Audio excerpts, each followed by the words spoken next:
addition, I refuse to take any stipends on the use of my personal car. Okay. We're going to be talking about claims made by Adriana Ortiz. Sir, have you had an opportunity to see the declaration that was written by Miss Ortiz? No. I received it, but I could not bring myself to reading something that I just thought was an absolute waste of time. I'm sorry, I'm not being flippant about it. I think it's an allegation that has to be addressed. Right. But I just can't see myself sitting down and reading it. But my legal counsel has. Okay. The reason I ask is apparently it's been released to the press. So Absolutely. I was wondering if you had the opportunity. No, I refuse to do that either. Okay. I'm going to go through the various allegations that I've broken out from the declaration and also during an interview with Ms. Ortiz. Sure. That was conducted on December 28th.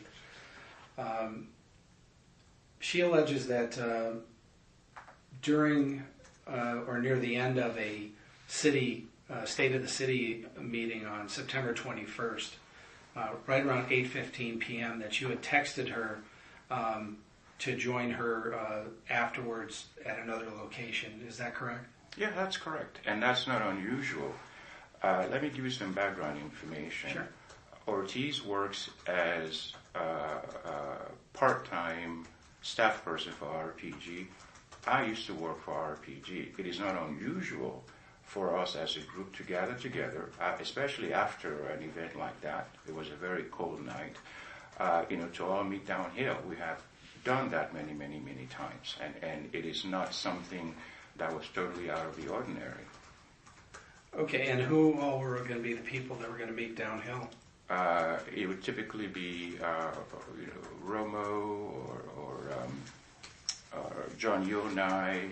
We've sometimes even taken city staff with us downhill for dinner at that restaurant, Paul Martin's. Okay, who was the other person you mentioned? John? Yonai. Yonai? Who's he? He is a co-partner with RPG. They are all consulting. He provides one staff member. Romo provides the other staff. Okay. How is Yonai spelled? Just Yonai. Y-O-N-A-I. Okay, thank you.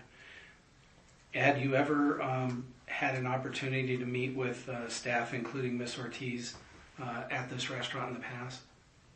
Not including her, no. Okay.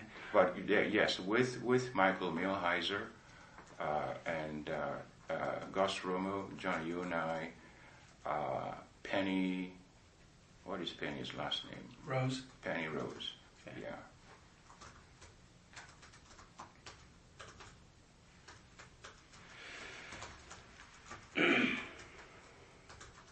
And she stated that after the text, there were ensuing phone calls where you decided to meet at the Paul Martin's restaurant in Rancho Cucamonga, which you've said, correct?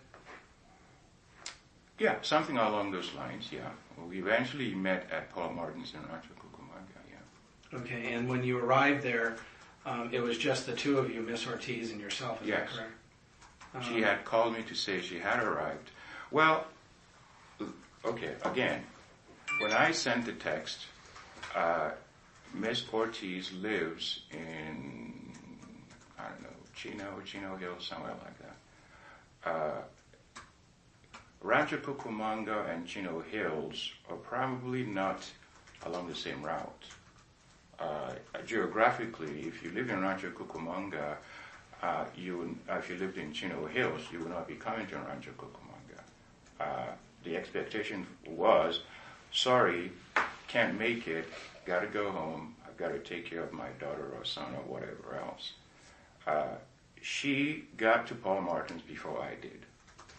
Sent me a message, I am here, I am sitting in my car. I say, okay, well, I'm on my way there. Okay, I got there, where are you? She's in a